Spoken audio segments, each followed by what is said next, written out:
এই সরকার দায়িত্ব নেওয়ার পর থেকেও নানান ইস্যুতে আন্দোলন এবং সরকার কার্যত এই যৌক্তিক ইস্যুগুলোর কোন ন্যায়সঙ্গত সমাধান দিতে পারছে না,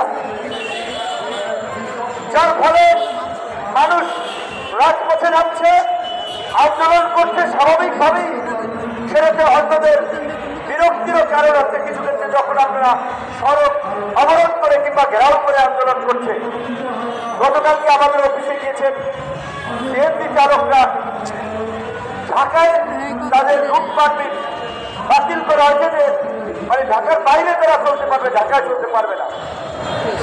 তারা বলেছে যে আমরা এই সড়ক পরিবহন যোগাযোগ এই মন্ত্রণালয় ঘেরাও করতে চাই। আমরা সবসময় শান্তিপূর্ণ সমাধানের কথা বলি, যেটা এত কঠোর কর্মসূচিতে যায় না। আপনারা সড়ক টিপে যান, আপনাদের দাবি দেওয়া জানান, তারপরে যদি না মানে তখন আপনারা কঠোর কর্মসূচিতে যায়।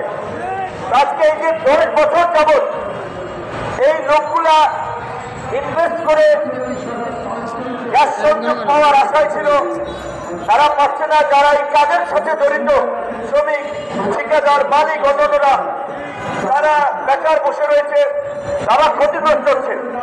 কেন গ্যাস সংযোগ দেওয়া হচ্ছে না? কোন যৌক্তিক